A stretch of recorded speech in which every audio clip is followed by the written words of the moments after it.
je m'appelle Catherine Bouillant, je suis habitante du Pays de Bray depuis près de 40 ans. Je venais de la Normandie, de l'Eure, de Pont-de-Mer.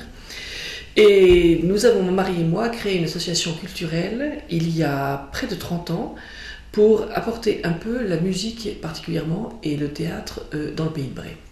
À cette époque-là, il n'y avait rien dans la région.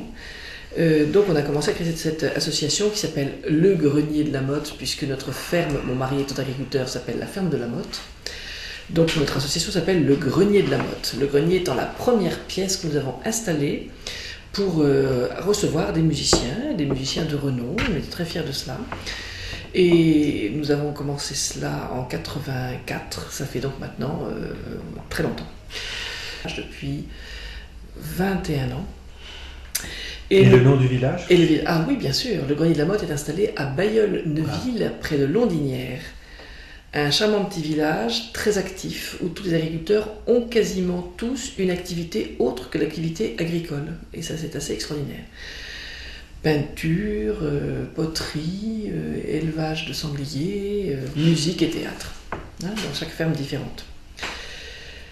Et nous avons eu 4 enfants, et nos 4 enfants ont tous été plus baignés dans le culturel que dans l'agriculture ou dans la profession que j'ai fait pendant 20 ans, qui était infirmière en milieu rural.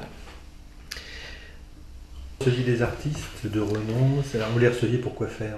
Nous recevions des artistes pour donner des concerts. Des concerts pour les gens du village ? Pour les gens du canton. Du canton.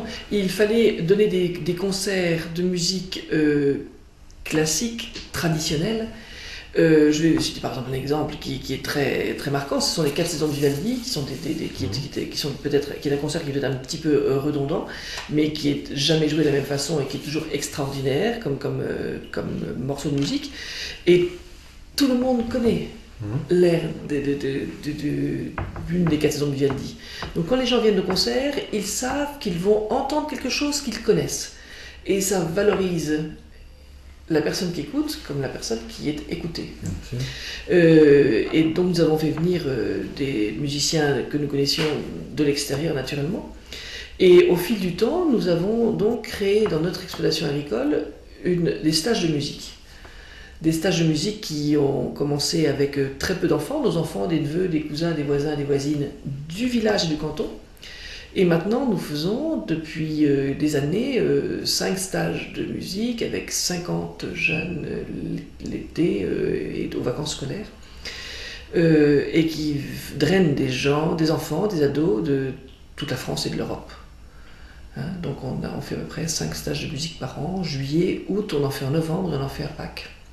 Nous faisons aussi maintenant dans notre étable que mon mari, ingénieux et créatif, a transformé en salle de théâtre, en véritable salle de théâtre, avec une fosse d'orchestre dans laquelle on peut mettre 22 musiciens, avec une scène de 90 mètres carrés, avec 150 places assises en gradin. Mes témoins, n'est-ce pas ? Oui. Et donc, nous donnons aux jeunes l'opportunité de jouer dans un cadre professionnel. On ne joue pas dans une salle de fête, avec tout ce que la salle de fête a de positif.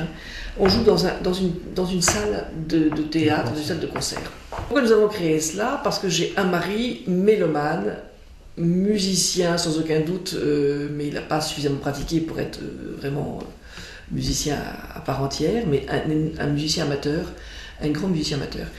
Il m'a enseigné l'art d'aimer la musique surtout. Et puis nous avons eu donc nos 4 enfants. Et les enfants ont été imprégnés très rapidement dans ce bain musical, puisque nous pensions très tôt que c'était indispensable pour l'éducation, l'instruction d'un enfant, et l'éducation d'ailleurs, les deux, de pratiquer l'instrument, et de pratiquer un instrument dans l'objectif de le jouer ensemble. C'est-à-dire que très rapidement, mon mari joue de la flûte traversière, on avait un enfant au violon, un enfant à la flûte traversière, un enfant au piano, et mon mari aussi à la flûte traversière. Donc c'était joué ensemble. Se greffer un oncle qui jouait du violon, un autre qui jouait du violoncelle, et puis voilà, et on faisait un petit orchestre familial. C'était pour travailler ensemble, faire ensemble. On apprend le piano, n'importe quel instrument soit-il. Au conservatoire, à l'école de musique, on l'apprend seul avec son professeur pendant 1 heure, et on rentre chez soi et on va travailler pendant 1 heure. Notre association, au fil du temps, a eu pour objectif d'être le complément des écoles de musique et des conservatoires. L'orchestre du Conservatoire de l'École de musique vient au Grenier de la Motte en intégration, on a 60 lits, hein, vient en intégration pendant 3 jours travailler un morceau d'orchestre, ensemble, en vivant ensemble dans un endroit assez privilégié, complètement isolé, en pleine campagne, en bordure de rivière. Voilà, cet endroit est un endroit où on va vivre, par exemple, pendant un stage de musique, on va vivre pendant 8, 10 à 12 jours ensemble, professeurs et élèves. Les professeurs ne repartent pas. Professeurs et élèves. Donc il faut que notre recrutement de professeurs, par exemple, se fait sur la pédagogie, bien sûr, sur la passion de la musique, bien sûr, ou du théâtre, mais sur aussi la passion de savoir vivre ensemble, d'être quelqu'un qui est compréhensif, qui est tolérant, qui va accepter de vivre en groupe. C'est pas facile de vivre en groupe en permanence. Hein. Surtout, on est un petit peu tous individualistes à notre époque. Hein. Et donc, nous les recrutons, mais c'est aussi entre eux qu'ils se recrutent. Catherine, François, je ne peux pas venir cette année enseigner le hautbois, mais j'ai un de mes amis qui est superbe et qui va vraiment être esprit Grenier de la Motte. C'est forcément une ouverture. On fait des créations de théâtre, par exemple. On fait des créations de théâtre et on tourne dans le secteur. On tourne en Normandie, nous avons monté plusieurs comédies musicales.